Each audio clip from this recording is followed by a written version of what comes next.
ติจี้มาที่กายเพ่งพินิจอังสุพัง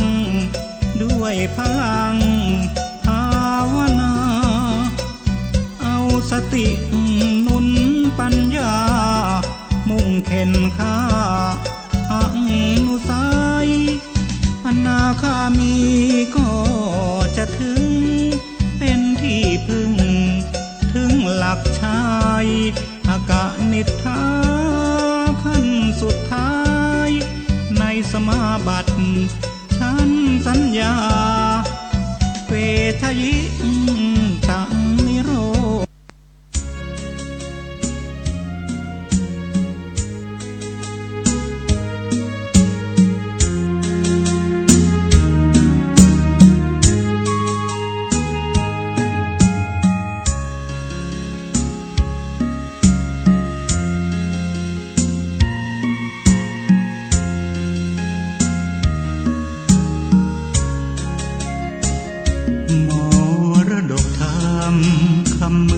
วัดวังสิงคำทั่วแคว้นแดนธรรมรับชมรับฟังได้ที่พระครูวิสิตรศีลาภรณ์นักเทศเสียงดีเทศนาทางสถานีคลื่นความถี่ไปทั่วโลกา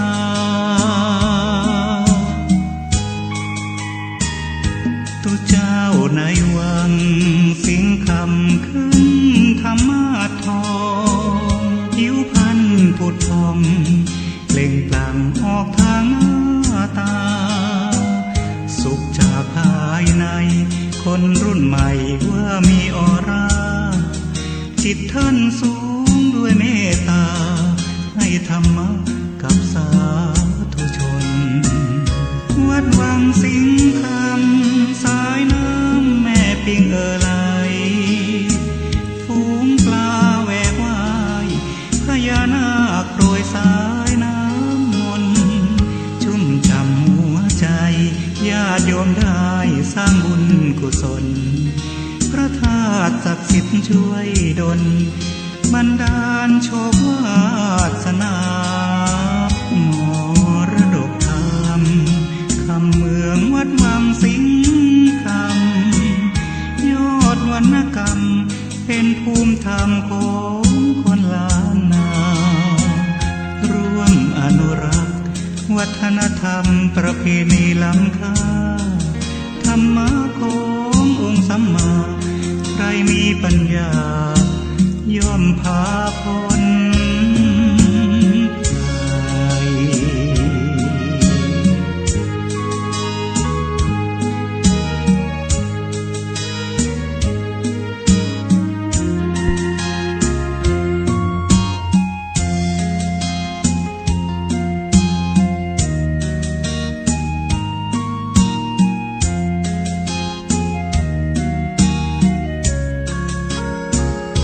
วัดวังสิงคำสายน้ำแม่ปิงไหลฝูงปลาแหวกว่ายพญานาคโปรยสายน้ำมนต์ชุ่มฉ่ำหัวใจญาติโยมได้สร้างบุญกุศลพระธาตุศักดิ์สิทธิ์ช่วยดลบันดาลโชควาสนามรดกธรรมคำเมืองวัดวังสิงคำยอดวรรณกรรมเป็นภูมิธรรมของคนล้านนาร่วมอนุรักษ์วัฒนธรรมประเพณีล้ำค่าธรรมะขององค์สัมมาใครมีปัญญาย่อมพาพ้น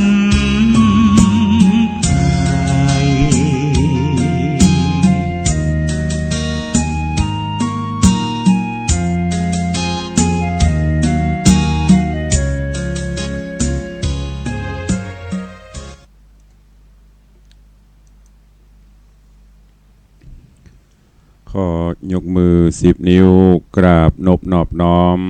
อย่างพระติรัตนเกี่ยวเจ้าตั้ง3 ประการ อันมีพระพุทธพระธรรมพระสงฆ์ อันเป็นสรณะที่เปิ่งตีเคารพนับถืออันสูงสุดในชีวิตกราบคารวะแตบไตไวสาปุญญาปารมีธรรมพระมหาเถรานุเถระภิกขุสังฆะสามเณรเจ้าจุตนจุองค์ด้วยความเคารพเจริญสุขเจริญปรญาติโยมศรัทธาสาธุชนพุทธบริษัททุกท่านขอน้อมต้อนรับทุกท่านเข้าสู่รายการมรดกธรรมกับเมืองทางสถานีวิทยุกระจายเสียงวัดฝ่ายหินตำบลสุเทพอำเภอเมืองจังหวัดเชียงใหม่ส่งสัญญาณกระจายเสียงในระบบคลื่นความถี่ FM 104.50 เมกะเฮิรตซ์สถานีวิทยุวัดหนองกาย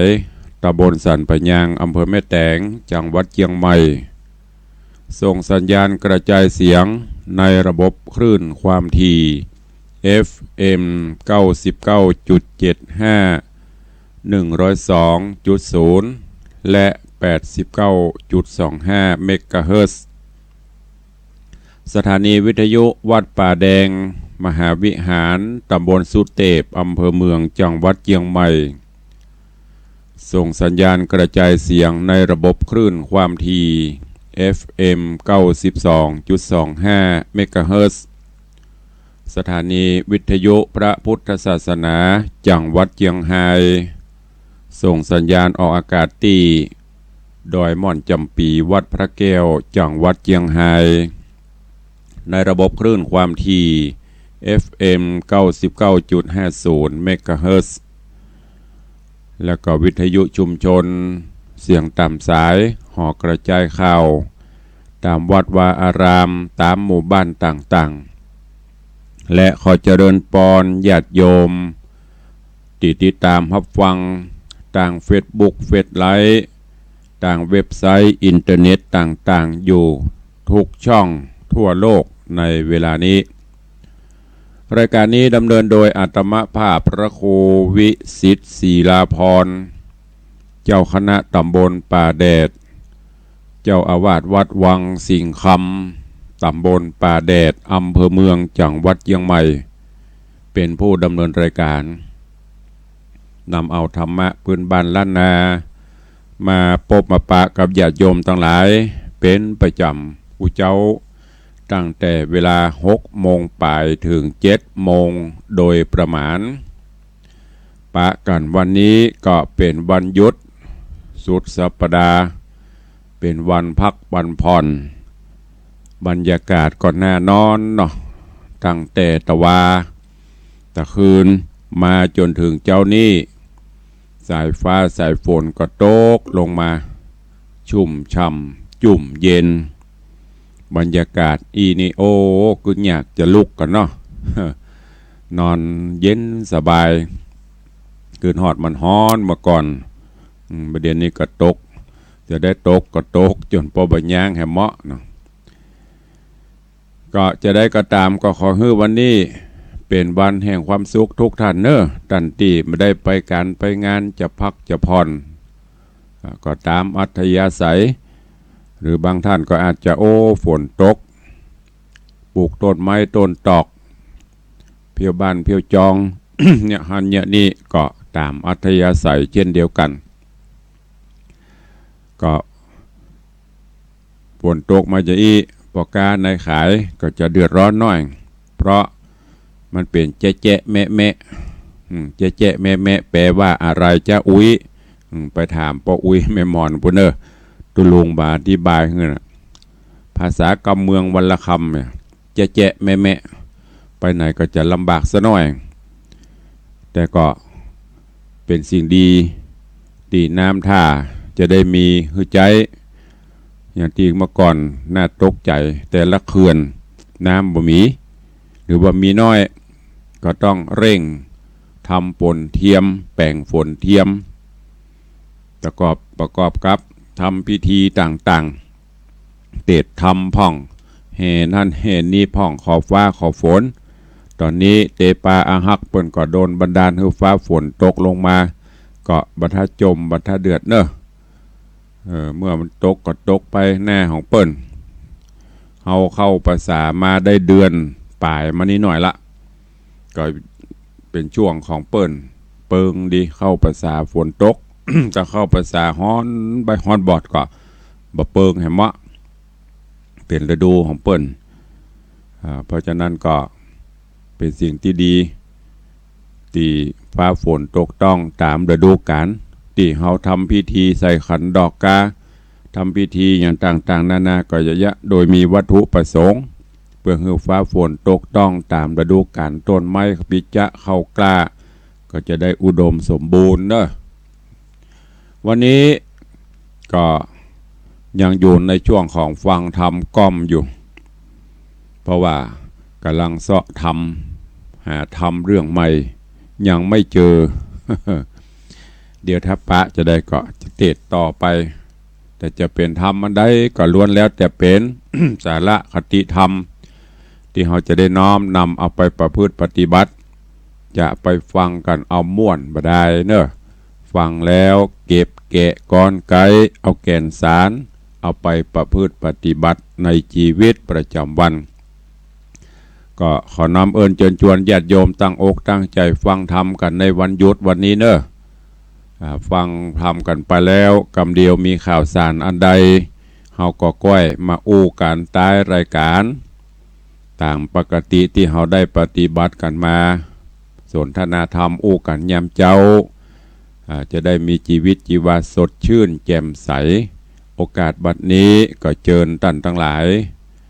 ใครจะนอนฟังนั่งฟังอยู่ในรถอยู่ในราอยู่ในห้องน้ำอยู่ในสวนอยู่ที่ไหนฟังได้หมดเนอะฟังกันได้หมดยาการไปด้วยฟังไปด้วยก็ได้มันเป็นยังจะเจริญปอนทุกท่านตั้งอกตั้งใจรับฟังทำก้อมทำเรื่องเดียวจบณโอกาสบัดนี้ นะโม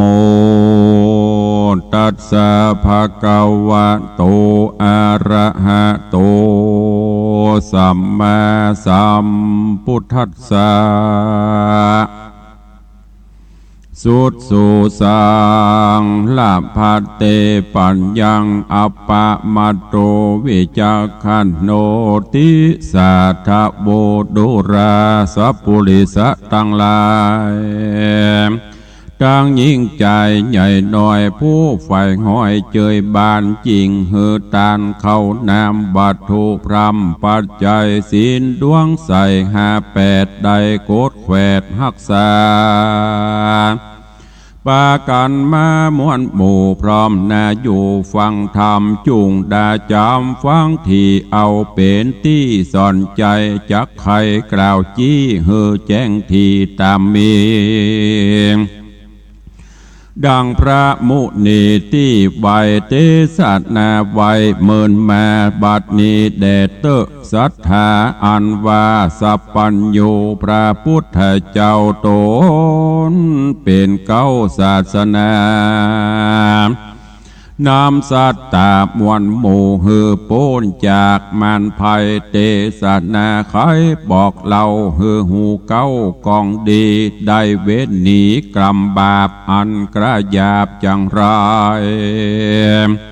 การว่ามีภัยมาเก่าหรือมีข่าวมาถึงหูหือพิจารณาดูที่สั้นอย่าด่วนสั้นเอาเบาอย่าถือเอานุ่นงิ้วใจจุ่งติ้วเอาหินพากันฟังเขาจะโดยง่ายก็จ้างฮ้อนให้ไปลางตุกปะปังจ่องหอยได้ตำก้อยเครื่องกาพองก็จะหือใดพ้องก็ไกลหือเสียแม่นลูกเมียมากล่าวอย่าฟังเฝ้าตัวตามแม่นคนหลายล้ำใหญ่น้อยมากล่าวถอยกรรมดีว่าตนบุญมีมาเกิดตนเจ้าว่าตนผ่าเสดมีมาจุงพิจารณาสันส่องฮือแม่นจ้องกองดีดังราชสีห์ตัวหนึ่งเล่าอยู่ป่าเศร้าหิมพานต์ หานกวางฟ้านมาจางอันสัตว์ปากวางนาหกเล่นมาเป็นหมู่ต้นไม้ลู่เป็นสายใดเจ็บลายไม่มาดก็โอกาสจะทำใครหูความเก้าเหตุหือเข้าโป้นเขตเครื่องขีดังนิยายมีแต่ก่อนเจนปูมอนปิตาว่ายังมีกระต่ายตัวหนึ่งนาบ่อไรนอนอยู่ใต้ต้นตาลพงสำราญมาม้อยดาจักม้อยหลับไปล้มกวัดไกวลายหลากหน่วยตันหักไปโบนโลนลงโหนต่ำไตโต๊กถูกใส่ใบแห่งอันงาข้างแจงหนเนื้อเสียงดังเหลือมีกองสะนันห้องไพรโซนกระต่ายต้นสะดุงสติฟุ้งเววาเกิดวาดดอยผาจักลมแผ่นดินลมเปปังบอกกึดยังเหตุเก้าว่ามีแต่เล่าสันได้ป้อยหนีไปบ่จ้าเอาไปนาเป็นไม้ย้อนกว่าตายหมู่รีบบอกเจ้าหมู่เรียวปันว่าจุงปากันอย่าจะเล่นจอมข้าเรียววายการบอกไปนั่นใส่สูจักใดเมื่อมอนเหตุดงดอนป่าไม้แผ่นดินใหญ่แตกม้างบ่ลอข้างที่อยู่ไปสู่เรียวปานย้อนข้าหันสันทีบอบมีที่สั่งกาจิงเล่นมาสู่รอดอีดหิวหอดดาตายสัตว์ตั้งหลายหน่อยใหญ่อยู่ป่าไม้ดงดานคือกวางฟานแลดสู่วอกก้างหมู่นางนีจุมเสือมีหยาบจ้าตั้งจ้างและมากงัวควายหมูป่าลายละเลือนกระทิงเถื่อนดงตานได้ยินมันเป่าห้องสนั่นกองแดนไกลก็ใส่ใจว่าเป็นแก่นว่ามีแม่นเป็นไม้ต่างกว่าตายจุผู้เล่นสะสู่สะสนกระต่ายตนหยาบจ้าเล่นก่อนแนะนำต่างลัดดงขวางห้อมห่วยเหี่ยว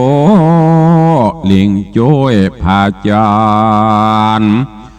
ไม้โด่งตาลน้อยใหญ่หักล้มควายเปปังมีเสียงดังคระคลื่นดังจากฟื้นโด่งรี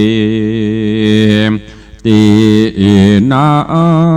นราชสีอาจกลาเอวสอดลาดดงดานหันกวางฟันแรดจ้างวอกวีกังนางนีตั้งเสือมีลิงเมนหกวิ่งเต้นตามกันเสียงเนืองนั้นมีกองสัดนันห้องดงรามก็จะถามใครหูว่าสู่ม้วนหมู่ตั้งหลายเล่นผ่านภายสะเศร้าจักไปสู่ดาวแดนได้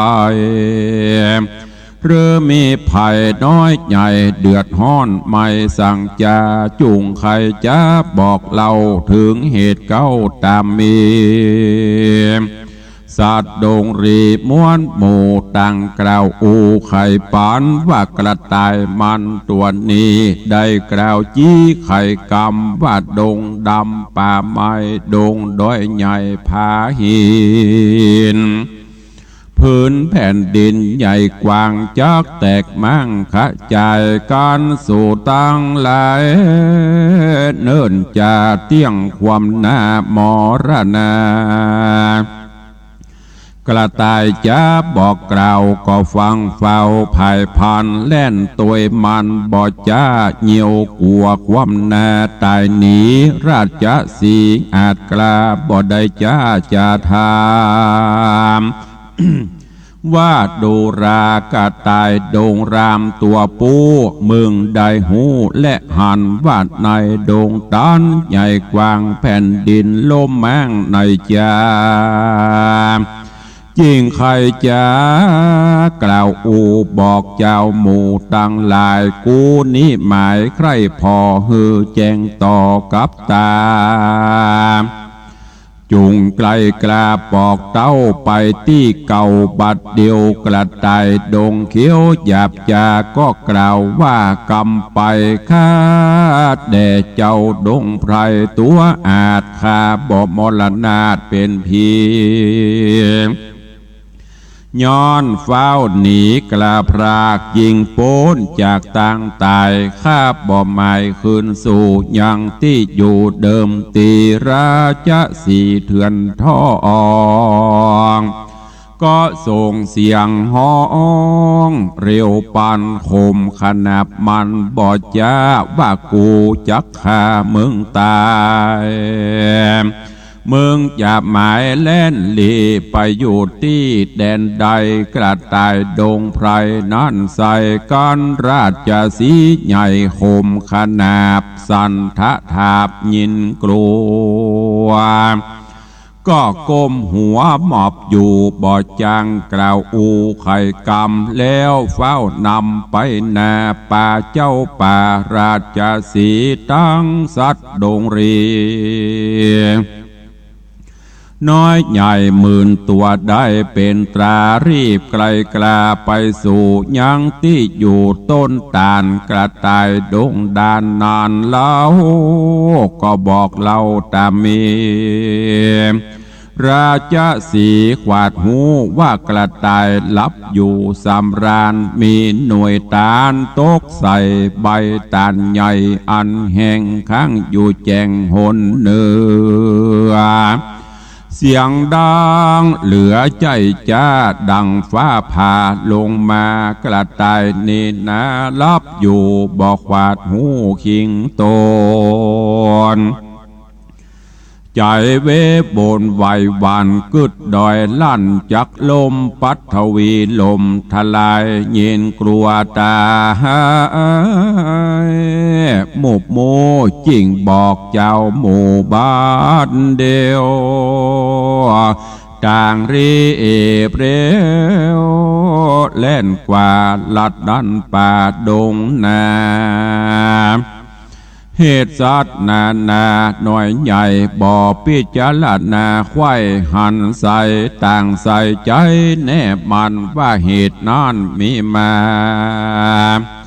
ดังมันจะกล่าวอูจริงแลนสะสู่สะโซนโก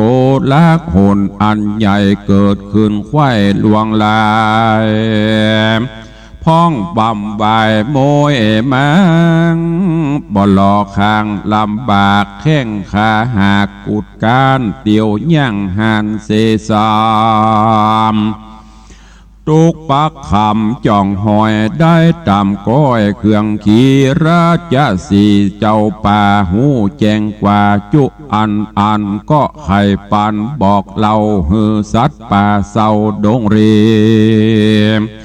ได้รีบหนีขึ้นสู่ในที่อยู่ภัยมันก็มีหันและนามูลลาศรัทธามวนหมู่อันพร้อมอยู่ฟังธรรมได้จำติดต่อบอกขาดคอบทใดกรรมจากใครสอนกล่าวว่ากันมีข่าวมารอดหูฮือคันนิงดูสานที่ฮือแมนที่กองทำได้ยินกรรมกล่าวอูแม่นลิงลูดตัวลมการบ่สมมักไฟป่าเอาไม่เครื่องขีล่างเตื้อมีคนบาปใจกล้าหยาบปลาเอาคำขามาล่อคือแหวนเกี่ยวก็เจียงคานซอยสังวานกล้ามากที่เตะหากของเก๋มีเหลี่ยมเล่บ่อไรสั่งเก็บไว้บ่อสั่งเก็บได้บ่อจะตัดสองนะเรารา มีมาจาหลายแหล่สั่งกล่าวแก่กรรมดีว่าคำขามีกาใหญ่เฮานี้ใส่ตังสองเก็บได้ของกามากสองเฮาหากเสมอกัน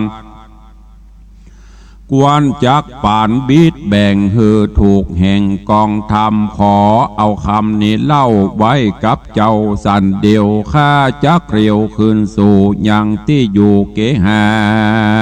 มย้อนบูตาอย่างน้อยพงอ่อนอ้อยเยาว์วัยหรือแสงจากไข่นันนี้อย่ากล่าวจีจากล่าวจีนาเราราไฟเอือได้ลงเชื่อตัวตามยังจากำงามกล่าวถอยอันว่าใส่ซอยทำมาโรงเครื่องประดับองค์นี้ใส่ขอเงินไว้ปั่นค่าเกิงนึ่งก้าคำขากันเราราเชื่อง่ายจกเงินใจมันไปได้คำใส่นานแล้วเตียย่อมเปล่าสุญโยเป็นตัวโคบ่อน้อยไหลหลังถอยตัวจอมได้คำปอมด้านใส่ป่าหือได้มองผ่านแถมประการหนึ่งเล่าหูกึดเล่าขนิ่งหมายว่าการยิ่งใจใหญ่หน่อยมากล่าวถอยจากใครจักจวนไปนันนี้ทำงานที่สบายเงินหลายจักได้วันเกิดไข่ไปยาวแม่นด่วนเปล่าหาดเฮารีบฟังเฝ้าตัวไปจากตุกใจเมื่อซอยได้ตำก้อยทาโรนกวนพอโตตัวเก่าว่าเฮานี่เล่าสันได้คนใกล้ไก่ผู้อื่นมีอ่านหมื่นถึงแสนพับไว้แดนมวลหมู่มีความหูนักหนารูปโสภางามอาจสั่งบ่โอกาสเอาไปเป็นสันใดนั่นใส่มาใครใดตนเฮาข้านิงเอาดังนี้เอาเป็นที่พิจารณาเฮือเมินตาพ่อกวางกึดอาจอ่างไปยาวสืบสานสาวทวนที่เฮือแมนที่ตามกองพองก็ปองเฮือใดพองก็ใกล้เฮือเสียแม่นหันเฮดลิงโลเยื่อกำอูตามลมกันบ่สมดังแองได้วิดว่างเครื่องขีจุมคนดีมีมากคนให้หากมีลายตั้งยิ่งใจหนุ่มเทาดังปราดเจ้าอติตาจะสอนมาบอกจีว่าเฮือเฮานี้ยังเชื่อใจไฟเอือต่างดีเชื่อว่าพระมุนีปิ่นเกลาคือพระพุทธเจ้าเราราตราดพระญาขวาดหูไผ่บ่อูไข่ปานหูและหันแจงทีบ่มีตีสงสัยหูพิจารณาไปสั้นส่องเหือแม่นจ้องกองธรรมหันว่าป่าปะกรรมใหญ่น้อยเป็นตัวถอยกาลีหันว่าบุญมีเตียงแต่บาปมีแน่เป็นมาเชื่อว่ายิ่งใจหน่อยใหญ่ตกอยู่ใต้เวรกรรมการกระทำกรรมบาปอันกระยาบกาลีบาปกรรมมีตอบใส่ได้ตกให้จังไหลกันกลาไกลละพรากตายละจากเมืองโคนยอมเอาโต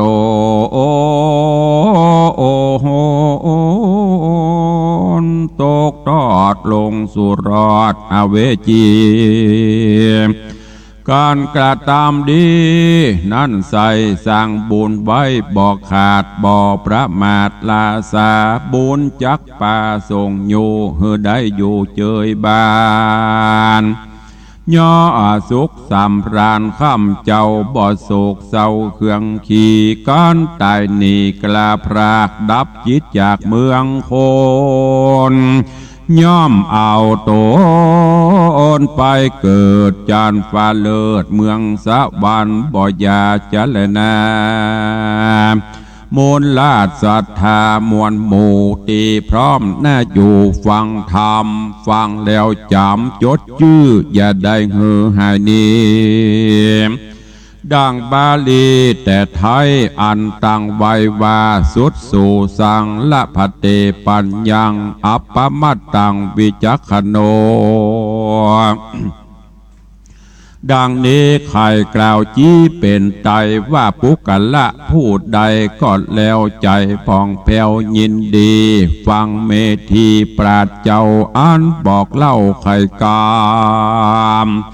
โดยใจครบยำบอกขาดบ่ประมาทลาสาหูพิจารณาสันทีฮือแมนที่กองดีพญามีผาเสดเตียนย่อมเกิดมีมาได้น้ำป่าปนจากต่างทุกยากมันพายแม่นคนไกลกะแม่นคนใกล้ไก่ใหญ่น้อยมากล่าวถอยไข่กำจูงจะจักจูงนำนันนี้ควันคืดที่พิจารณาอย่านำนาลิงโลตามกำอูคนลายจ้างป่าวายเมื่อซอยได้ตามก้อยมองผ่านดังนิทานบอกเล่าว่าสัตว์ป่าเศร้าดงนาฟังกระต่ายจ่าเอิ้นเป่าก็ฟังเฝ้าตัวไปบอกขานิ่งในกึดสอดพ้องมวยมอดมรณาพ้องแข้งขาหักลากได้ลำบากเครื่องคิดดังราชสีตัวอาจหูกึดขวาดหันสายเฮือสัตว์ดงไพรใหญ่น้อยกลากลาดกร้อยต่างวายคือโป้นต่างตายจุโพเฮือได้อยู่สวัสดีนั่นแหละนะเนติตังขีญาสังวันนาวิเศษจะห้องเหตุธรรมเทศคำสอนเรื่องอย่าถือนุ่นงิ้วฮือติ้วหินผาก็บังโกมสมฤเอสเดช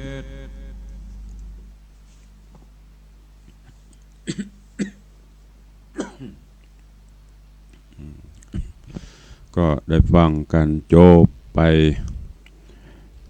ในเรื่องของพระธรรมเทศนาก็หวังว่าจะเป็นสารประโยชน์นะกับพอออกไม่ออกศรัทธานบุญเจ้าข้าทั้งหลายเนอะฟังแล้วก็เก็บแกะก่อนไกล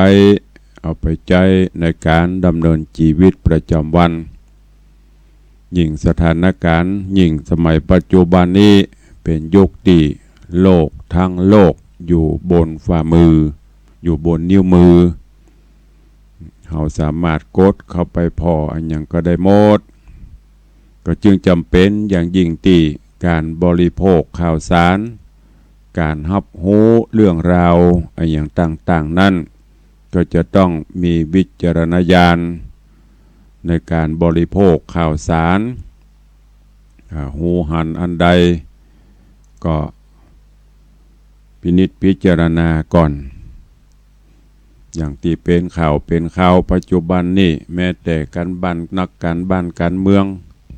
ก็เอากันไปวิเคราะห์วิจารณ์อยู่ในโลกของมือถือผู้ว่ามึงก็มึงว่ากูบางเรื่องบางราวบางสิ่งบางอย่างไม่ใช่เป็นที่จะต้องเอาไปไปจ๋าในเฟซในไลน์ในอย่างต่างๆเหล่านี้ หูข่าวสารอันใดมาก็พินิจพิจารณาดูให้ดีบางอย่างก็แต้บางอย่างก็บ่แต้ใส่ไข่ใส่นมใส่ไข่ใส่ความกัน บางเรื่องก็ไปโพสต์ด่ากันก้าอย่างมูนี่เพราะฉะนั้นฟังทำเรื่องนี้แล้วก็เอาไปคิดเอาไปเปรียบเทียบเนอะว่าของต่างๆการบริโภคข่าวสารอันใดเรื่องอันใดเป็นสาระกาบ่เป็นสาระกาของอะไรอย่างก็ตามมันจะมีตึงประโยชน์มีตึงโทษถ้าใจคือเป็นประโยชน์มันก็เป็นประโยชน์ถ้าใจเป็นโทษไปด่าไปยังกันก็อันตราย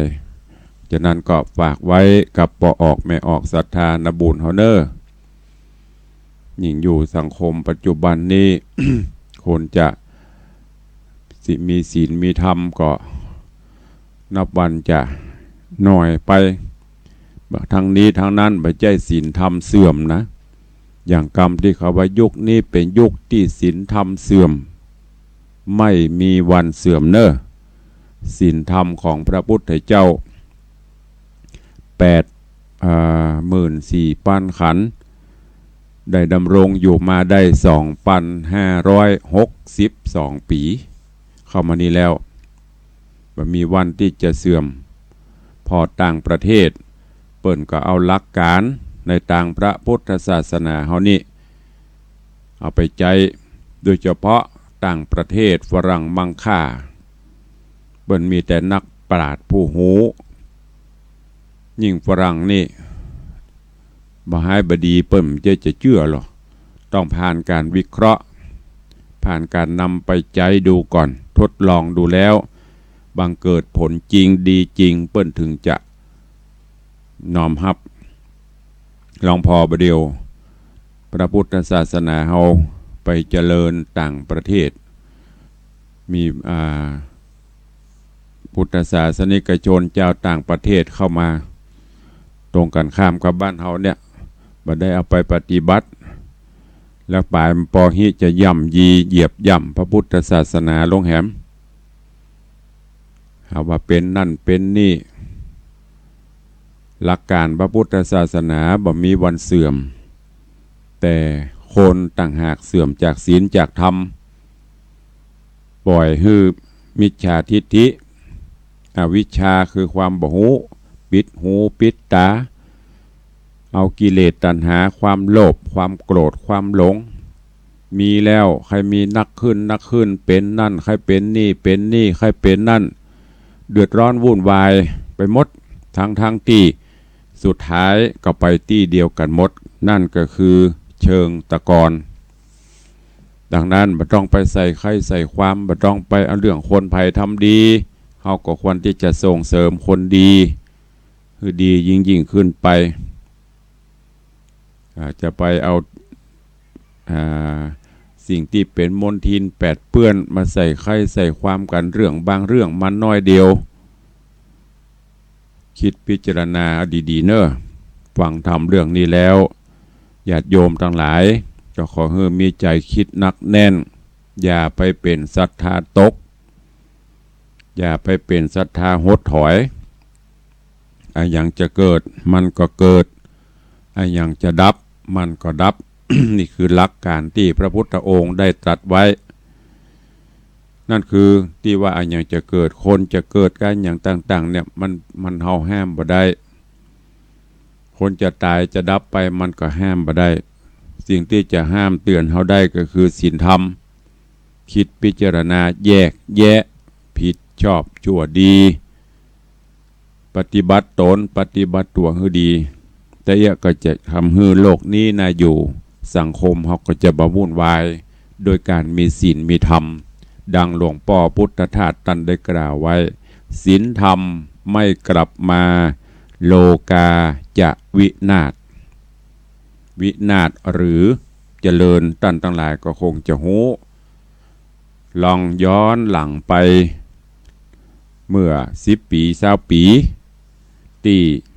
ยังบ่มีสื่อสารยังบ่มีของที่จะอำนวยความสะดวกหรือวัตถุยังบ่เจริญเหมือนปัจจุบันจิตใจคนสมัยนั้นเป็นเช่นใดแล้วก็ย้อนปิกมาถึงปัจจุบันนี้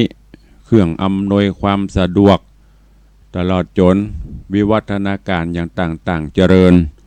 แต่เป็นด้วยเหตุไฉนใดเล่าจิ จิตใจมนุษย์คนจิตใจคนเฮาถึงได้ลดลงเป็นสิ่งที่น่าคิดถ้ามันไปกู้กันดึงวัตถุดึงศีลธรรมไปเจริญเหมือนกันนี่ตุลุงเกิดว่าโลกนี้คงจะน่าอยู่นักกว่านี้แต่ถ้าเป็นวัตถุเจริญแต่จิตใจต่ำลงนี่โอ้บ่น่าอยู่เมื่อก่อนอยู่กันอย่างสงบสุขร่มเย็นช่วยเหลือจุนเจือเกื้อหนุนกันพริกบ้านเหนือเกลือบ้านใต้อย่างกำโบราณเพิ่นว่าแต่จะแยกกินลำปอมขอนั้นบ้านเหนือขอนี่บ้านใต้ได้หมดบ่เดียวเลียวพอไปต่างข้างต่างคนก็ตัวไผตัวมันบ่มีความช่วยเหลือบ่มีความเจือจูนอุดหนุนกันอยู่บ้านใกล้กันก็บ่รู้จักกันนะกับแต่ก่อนนี่บ้านหัวก็บ่มีแต่ไม่ใช่เหมือนบ่เดียวกันโล่งภายคนนั้นเลี้ยงไก่คนนี้เลี้ยงหมูบ่เดือดกันเดี๋ยวนี้บ่ได้เนี่ยโลกมันจะว่าน่าอยู่หรือบ่น่าอยู่ก็ลองพิจารณาดูเพราะฉะนั้นขอฮื้อเอาศีลเอาธรรมเนอะน้อมนำชีวิตจิตใจเฮาจิตใจเบิกบานแจ่มใสด้วยการมีศีลมีธรรมรักษาศีลเจริญเมตตาภาวนามีพรหมวิหารธรรมอยู่ด้วยกันโลกนี้ก็จะมีความน่าอยู่ชีวิตเฮาก็จะมีความสุขฝากไว้กับทุกท่านในเจ้าวันนี้เข้าสู่โหมดได้รายการวันนี้ก่อนอื่นตุลุงก็ขอประชาสัมพันธ์ข่าวสารเนอะแจ้งข่าวสารให้ญาติโยมทั้งหลายก็คืองานทำบุญครบรอบอายุวัฒนมงคลวันเกิดของตุลุงตลอดจนเป็นวันรวมญาติธรรมแฟนรายการมรดกธรรมกับเมืองในวันอาทิตย์ที่25 สิงหาคมที่จะถึงนี้ขอน้อมเอิญเจิญจวนญาติธรรมปออกไม่ออกศรัทธาสาธุชนทุกท่านร่วมงานทำบุญครบรอบอายุวัฒนมงคลวันเกิด56 ปีของอัตมภาพพระครูวิสิตศิลาภรณ์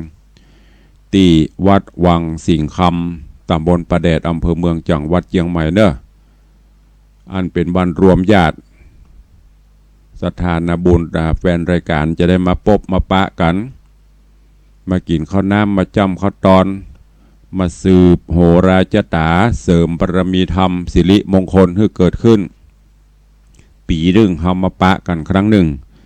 ปีหนึ่งเฮามาตั้งจิตอธิษฐานบางท่านก็มากูปีบางท่านก็อาจจะเว้นปีพ่องแต่จะได้ก็ตามปีนี้หากบัดติดกิจภารกิจการใดก็ขอน้อมเอิญเชิญชวนเนอะมาร่วมกันทำบุญสืบยตาเสริมบารมีธรรมและร่วมกันทำบุญถวายทานต้นเงินเพื่อสมทบกองทุนนิธิวิสิตศิลาภรณ์ใจจ่ายในการพัฒนาวัดวาอารามและเผยแพร่พระพุทธศาสนาตามจิตเจตนาศรัทธาหรือท่านจะร่วมเป็นต้นเงินก็ต้นละ999 บาทต้นทองต้นเพชรถ้ามันนักไปก็เป็นยังหรือถ้ามีบุญบารมีจะได้ก็น้อมเอิญเชิญชวนได้หรือจะร่วมเป็นเจ้าภาพสังฆทานถวายพระสงฆ์ที่มาเจริญพระพุทธมนต์ก็ดีก็ชุดละ 2,000 บาทหรือจะร่วมเป็นเจ้าภาพตั้งโรงทานเลี้ยงศรัทธาญาติโยมเข้าป่าอาหารสำหรับกับข้าวน้ำดื่มใดๆก็เจริญปอนเนอะในวันอาทิตย์ที่25ที่จะถึงนี้จะไปลืมปบปะกันในวังเนอะในงานทำบุญวันเกิด วันนี้ขออนุโมทนาบุญขอบคุณเนอะญาติโยมที่ได้มาร่วมกินร่วมทานก็เริ่มทยอยมาเพราะในวันงานอาจจะติดหรือบางเตื้อก็ลูกหลานบ่ได้มาส่งอีป้อยแม่ก็ทยอยกันมาถึงวันมาร่วมมุทิตาสักการะมุทิตาจิตก็ขอขอบคุณตัวหลายท่านหลายคนแล้วก็ได้มีญาติโยมที่โอนสตางค์บริจาคทางธนาคารก็มีก็ขอขอบคุณกับโยมบุญธรรมโยมนงลักษ์ โยมพงศธรคันธรสร่วมโมทนาบุญมาแล้วก็มีโยมป่ออุ้ยปัน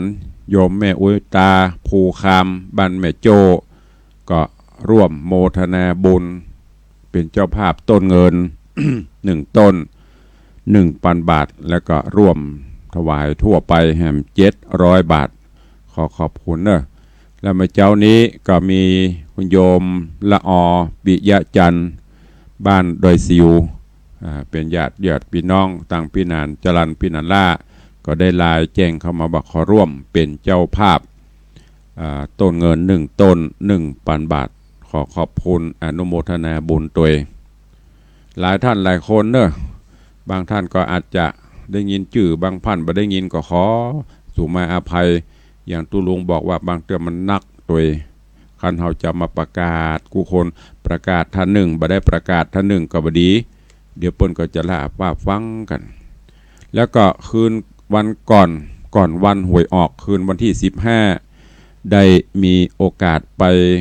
เทศนาธรรมในงานบำเพ็ญกล่องกลกุศลศพของปวิมอนภายกีฬาแปลงที่บ้านบวกมือแม่แตงก็ขอบคุณกับลูกหลาน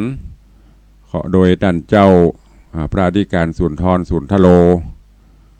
ท่านเจ้าวาดวัดตงแดงหลวงขอดเป้าอันเป็นลูกเป็นหลานและญาติพี่น้องก็ได้นำจตุปัจจัยบริจาคสมทบกล่องทุนนิธิวิสิตศรีลาภรณ์มาตัวเองขอบคุณครับแม่หมอมัทนาอำพันธ์ก็ได้ร่วมบริจาคสมทบหล่อพระเจ้าทองคำมาตัวเนอะโอ้พี่น้องตังบวกมือนี่บางท่านก็ถ้าจะฟุกอยู่พ่องบ่ฮู้ อันนี้วันนั้นไปเตดอายุพออุ้ยผายเปิ้น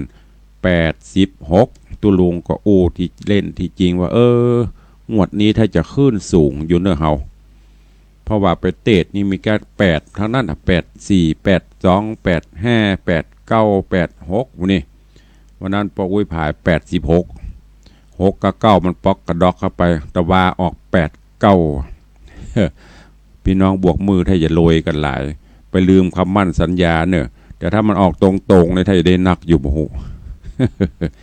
อันนี้อูเล่นบ่ได้เนอะก็ขอบคุณทุกท่านด้วยที่ได้ร่วมโมทนาบุญมาเข้าสู่หมดรายการใครจะอู้จะเอ่ยกับตุลงก็เข้ามาเนอะวันนั้นไปบวกมือพี่น้องสถาว่าโอ้ฟังตุลงถึงวันนะแต่บ่ได้โทก็เมตตาอย่างที่ตุลงบัดอันนี้มันได้จมนะคือที่บอกให้โทอย่างที่ว่าเป็นนะเพราะอย่างมันไก่ต่างโซนแม่แตงแม่ลิมโซนทางเหนือที่วัดฮับจากวัดหนองไก่ตุลงฮับสัญญาณเปิ้นบ่ได้แต่เปิ้นถ่ายลิงก์เอาไปให้ทางปุ้นเพราะฉะนั้นถ้าโทรแจ้งเข้ามาก็จะได้รู้ว่าสัญญาณไปถึงไหนพ่องก็ถ้าเปลี่ยนไปได้ก็โกดแจ้งเข้ามาเนอะ081 783 6540 081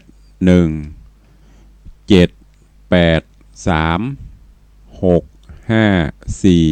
6540โทรแจ้งเข้ามาหรือว่าร่วมโมทนาอู้จากันยามเจ้าฝนตกที่ไหนทางใดพ่องไผ่ฟังอยู่ที่ไหนก็โทรเข้ามาได้เนอะเวลาเหลือแหมประมาณ 2-3 นาที4 นาทีก็จะหมดเวลาแล้วเว้ยเวลาก็ตื่นเจ้ามาตี 4 ตี 5ลุกมาทำภารกิจแล้วทำกิจส่วนตัวส่งน้ำส่งท่าแป๊บเดียวก็จะ6 โมงละทำวัดทำวากับดันได้ทำเมินเพราะเป็นรายการสดขั้นจะเอาเทปออกเจือก็โจมแหมว่าตุลงเอาเทปออกแหมเนาะเจริญปอนว่าจะได้เจ้าม้วนเจ้าวันนี้ฟังอยู่เจ้าชัดเจนเนอะบ้านอย่างก็ของแม่โรงพยาบาลลานนาเนี่ยเจ้าเด็กบุญพินเจ้าเด็กหญิงบุญพินอัมพศจะเ